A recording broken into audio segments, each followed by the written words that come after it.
Halo teman-teman, di kesempatan kali ini saya akan mereview sebuah film yang berjudulkan Omniscient Reader: The Prophecy.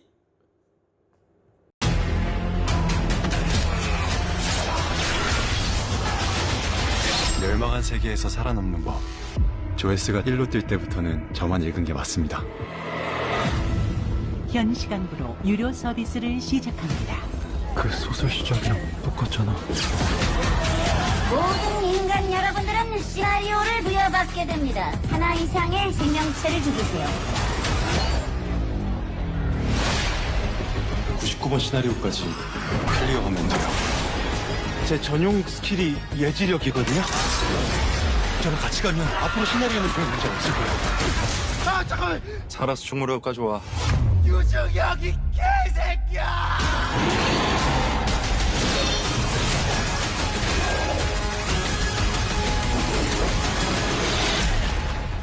내가 좋아했던 나만 알고 있는 소설이 현실이 되었다. Oke, untuk film Omniscient Reader: The Prophecy ini, dia adalah film yang bergenrekan fantasi, action, dan juga survival. Film ini disutradarai oleh Kim Byung-wo yang berasal dari Korea Selatan. Untuk durasi film tersebut, dia hanya sekitar 1 jam 56 menit.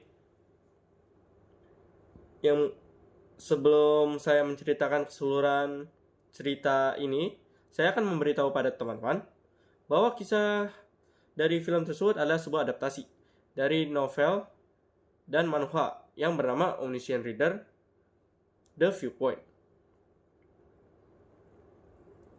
Film ini menceritakan tentang seorang pemuda yang membaca web novel.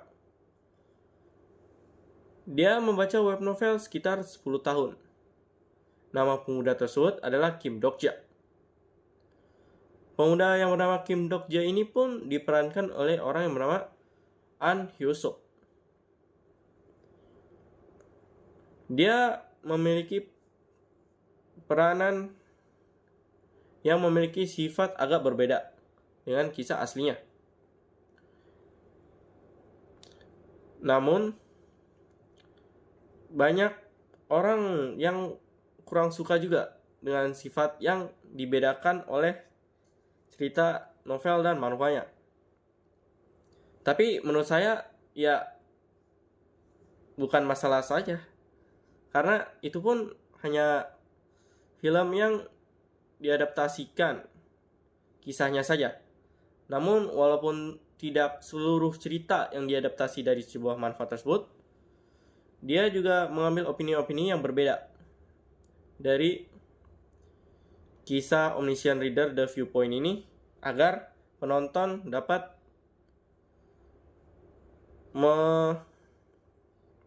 melihat film tersebut dengan opini yang berbeda dari sebuah kisah Omniscient Reader: The Viewpoint itu. Nah, untuk kisah awalnya dia itu menaiki sebuah kereta di mana itu akan menjadi skenario pertama yang akan terjadi. Sebelum skenario itu dimulai, dia sedang diinfokan oleh sang penulis web novel yang dia baca selama 10 tahun itu. Lalu, setelah tiba-tiba kereta berhenti, ada sebuah sosok yang muncul pada saat skenario awal terjadi. Sosok tersebut bernama Dokabi. Nah, Dokabi ini sebenarnya memiliki bentuk awal di cerita manhwanya seperti ini. Namun, diadaptasikan oleh filmnya jadi sedikit berbeda, yaitu seperti ini. Ya, bentuk maupun visual jadi berbeda, tapi itu tidak apa ya. Nah, untuk skenario pertama, dia hanya disuruh untuk membunuh satu makhluk hidup Bukan berarti manusia-manusia tersebut harus saling membunuh. Nah, untuk sang MC, dia juga sudah mengetahuinya, karena dia telah membaca web novel tersebut.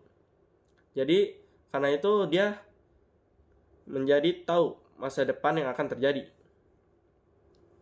Setelah mereka menyelesaikan skenario pertama, dia pun bertemu dengan MC dari web novel yang dinamakan Yoo Jung Hyuk. Yoo Jung Hyuk ini diperankan oleh orang yang bernama Lee Min Ho. Nah, seharusnya sih Yoo Jung Hyuk ini hanya pengguna pedang ya. Namun di filmnya dia menggunakan berbagai macam senjata, dan bahkan senjatanya itu banyak bermunculan ketika dia digunakan. Seperti pistol dan juga ya banyak senjata yang dia keluarkan. Oke. Selanjutnya untuk kisah yang bakal terjadi itu sebenarnya jadi sedikit rumit dan berbeda. Karena satu penggantian karakter yaitu Lee Ji-hye yang diperankan oleh Kim Ji-soo. Nah, untuk Lee Ji-hye ini seharusnya dia adalah seorang pendekar pedang. Namun diubah menjadi seorang pengguna senjata seperti sniper. Padahal di cerita manhwanya dia adalah pendekar pedang yang memiliki konstelasi yaitu Yi Sun Sin. Seorang pendekar pedang di laut mungkin. Lalu karena beberapa adegan yang diubah, MC-nya pun memiliki sifat yang berbeda. Dia jadi ambigu dalam memilih pilihan yang sudah tahu, padahal dia sudah mengetahuinya di masa depan. Lalu untuk cerita Last Boss-nya, dia bertarung dengan Fire Dragon yang seharusnya dikalahkan oleh Kim Dok-ja. Namun di kisah film ini Yoo Jung Hyuk tersebut bertemu dengan Fire Dragon, lalu dia mengalahkannya. Karena di film ini Yoo Jung Hyuk sudah levelnya terlalu tinggi. Karena itu ya jadi ada kesalahan sistem yang seharusnya dia tidak melebihi level yang ada. Tapi MC yang bernama Kim Dok-ja juga menyelesaikan lawan tersebut dengan menyatukan kekuatan dia dan teman-temannya. Dan dia berhasil menyelamatkan dunia yang akan hancur karena regresi dari Yoo Jung Hyuk.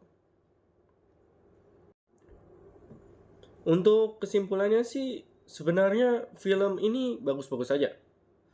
Namun karena tidak mendalami cerita aslinya yaitu novel dan manhwanya, banyak pembaca yang tidak suka dan memberikan film ini kritik dan rating bintang 1. Yang hasil film ini hanya mendapatkan rating sebanyak ini. Sekian saja review dari saya. Terima kasih telah menonton sampai akhir. Sampai jumpa di lain kali.